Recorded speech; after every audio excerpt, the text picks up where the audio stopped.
Hello, everybody, and welcome into another Red Wings news and rumors here at the Hockey Writers. I'm your host, Matthew Zator, and as always, joined in by Jordan Orth. Jordan, how's it going? Good. Been an up and down week for the Wings. It's going to be it was an interesting one. We'll leave it at that.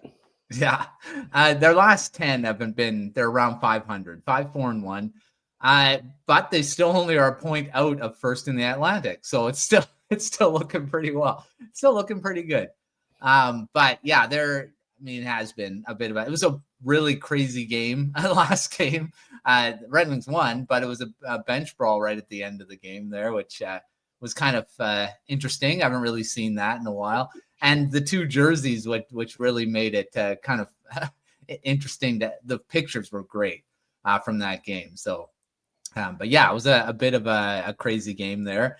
But I mean, the Red Wings have played pretty well this season, and even with the up and down, they're still looking really good in the standings. So, but one guy I want to start with him, and that's Nate Danielson. He's played 4 games so far in the NHL.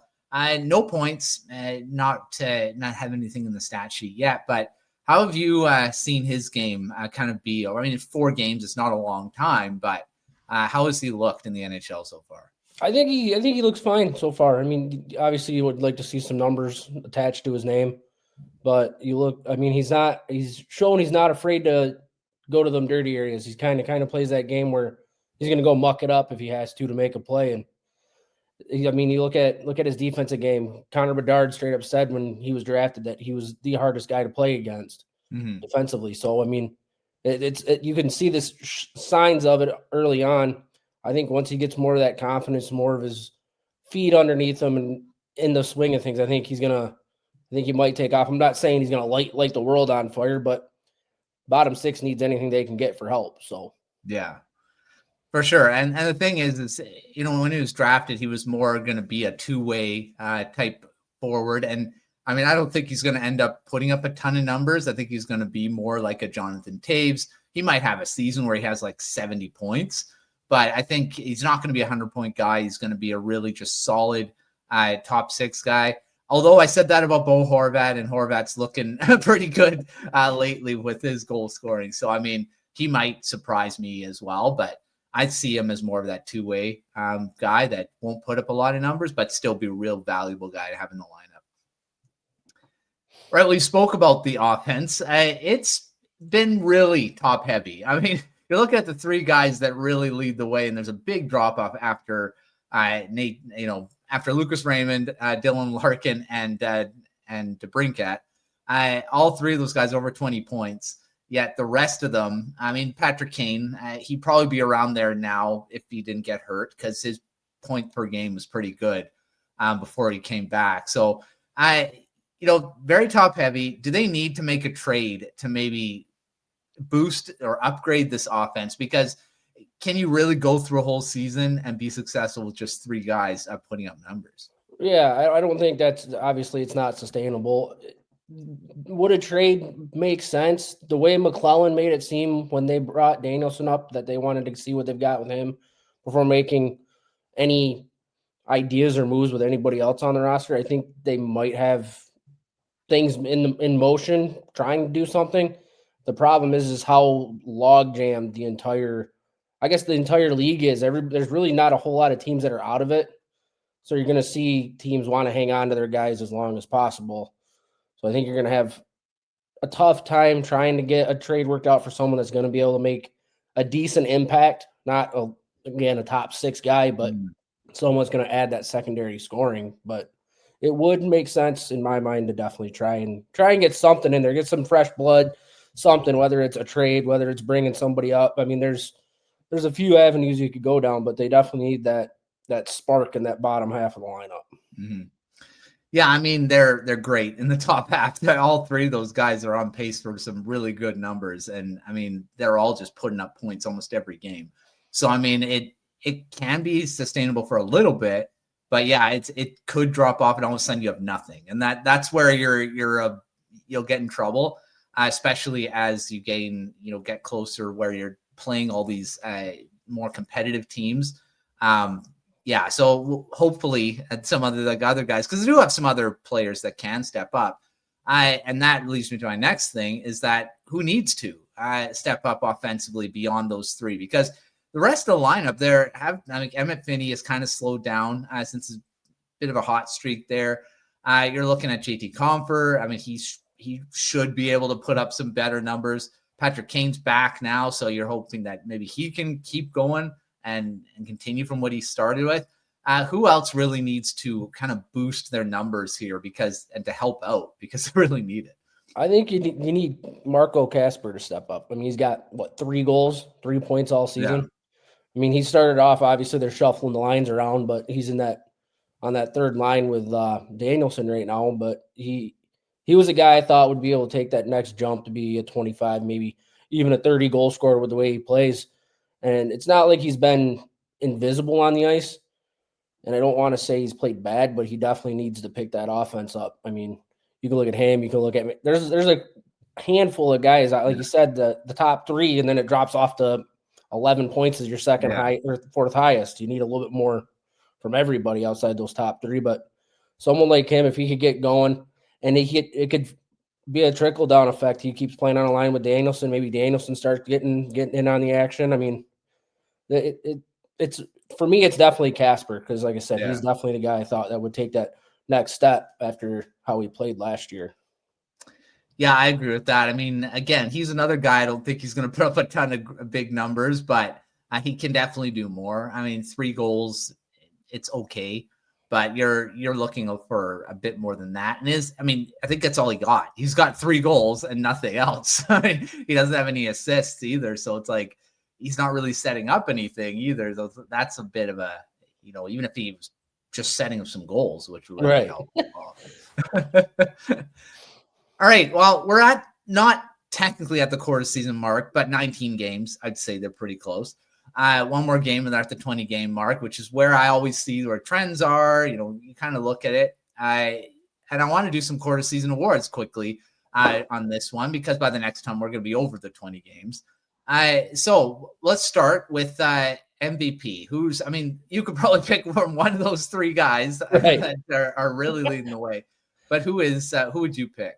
I think it's the captain. I think Larkin's it's not even just the points. It's just the way he plays. He plays with the energy. He brings it every game.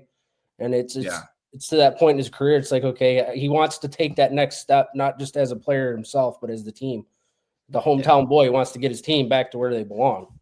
And he's doing everything that he possibly can, whether it's scoring goals, setting guys up, going and getting in scrum, standing up for guys kind of like he did last night with the whole thing with Quick. I mean, he's leading by example 100%. And I think that's what you're looking for. Yeah. Oh yeah, I agree. I mean, you could pick, and you wouldn't be wrong by picking, Lucas Raymond as well. I mean, he's there. Maybe a three-headed monster for MVP because, DeBrincat's looking pretty good too. I mean, lately, I think he started off the season a bit slow, but he's been really on fire in the last bunch of games. All right, you could pick a bunch of different guys that are, top newcomer. You could pick a rookie. You could pick some young guys that are kind of new to the team. But who's your top newcomer right now? It's going to be a rookie. I think it's Finney. Again, like you said, his numbers and his plays kind of, I don't want to say falling off. It's kind of plateaued after that first handful of games. But I just think the way he plays, it's kind of, kind of contagious. He plays with that energy, kind of like Larkin. He has no problem doing whatever he's got to do on the ice. He gets, again, for last night, he's right in the middle of everything last night. I mean, in the story he has coming from 7th round pick to being in the NHL, he's looked really well for what people, obviously nobody really knew what to expect with him coming out of camp on the team, but he's looked really well in my mind so far. For sure. I mean, he's still holding his own on that top 6. He hasn't been demoted. He hasn't been thrown down to a 4th line or something like that.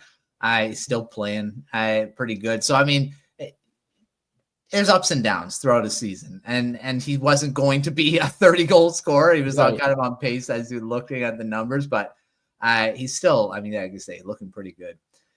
All right, this is probably a repeat. But who's your top forward right now? Yeah, we'll stick with Larkin. He's been the most consistent. I mean, like you said, DeBrincat was a little snake bitten at the beginning of the year. Raymond kind of went through the drought lately with the goal scoring. So just all around. I mean, he plays in every situation: power play, penalty kill, 5-on-5. He's led the way. Yeah. So 2-time award there. Defenseman. There could be a few guys here too. Who's the top defenseman? I might be Moritz Seider, but it could be someone else. Yeah, I think it's Seider. I mean, Edvinsson. I mean, you listen to another quote that McClellan had the other night about the game against Buffalo with how his decision making was a little iffy. I mean, Seider looks. He won't. I don't think he'll get consideration for Norris just because he doesn't put up the points. But the all-around defensive game that he plays and the way that he plays the game. I was listening to Mickey Redmond last night, and he said the fact that he's only taken going into last night 5 penalties all year with how physical and how much he is in the play is really impressive. I just like the way he plays. He's just a smooth defenseman. Yeah, so still the top defenseman for sure. All right, final thing. We talked about who needs to step up offensively, but in the next 20 games, by the time we hit the half season around the mid-season mark, what do you need to see more of? Or I'll repeat. Who do you need to see more from? I think the goaltending. I mean, Talbot hasn't looked bad. Gibson it's kind of been a little bit of a roller coaster. And with the fact that they keep having that revolving door the last few years we've talked about, I think Gibson needs to step up. And obviously the defense, I mean, there's lapses, not as bad as last year, but you can still see them that don't necessarily help him out. But Gibson's definitely got to be – he's got to be that last line of defense that can make the save in the key moments. And there's been times where it's either a goal that you're looking at, it's like, how does that go in? Mm-hmm. Or it's just you need a little bit more out of someone like him. Yeah, I agree. I mean, Cam Talbot he has the bulk of the wins. His record is really good. So, I mean, I think I looked at Gibson's under 500 in his record. So, I mean, it's something that he definitely, I mean, when he was brought in, he was supposed to be the number one goaltender. Really, I mean, Cam Talbot's they've kind of gone between the two, but Talbot seems to have kind of taken a bit more of the starts. So, I mean, he's 7-2 right now. I mean, 896 save percentage, 2.71 goals against average, not great numbers, but I mean, Gibson's around those two. So it's like the goaltending, I think we talked about it, the goaltending being something that needs to be better overall. I think that's something that still needs to go, has to be a bit better as the next 20 games for sure. You're hoping that Gibson can maybe start recapturing a bit from what he looked in Anaheim at times and I don't think we've seen that yet. No, right? So, definitely not.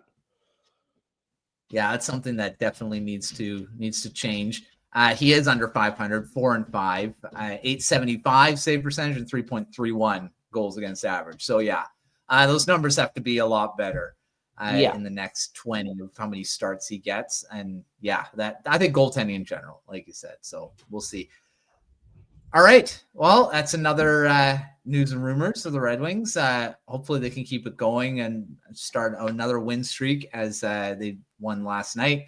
But yeah, they're still having a really good season. Like I say, 1 point out of the Atlantic Division lead. Bruins leading it for some reason, which I don't think we were really anticipating at this point of the season. And even the Red Wings being in second, I think the Atlantic Division in general has been a bit of a surprise, having the Bruins, Red Wings, and Canadiens leading it, while instead of the usual suspects of the Maple Leafs and the Lightning and the Panthers. Well, the Panthers, I mean, the Panthers weren't in the top last season either, but. Yeah, we'll see how it all plays out in the next 20 games if they can all stay in that same vicinity. But make sure to check out everything at thehockeyriders.com. We got great articles throughout the site on the Red Wings and everything else that we have on the YouTube channel and in our Substack newsletters as well. But till our next video, we will see you next time.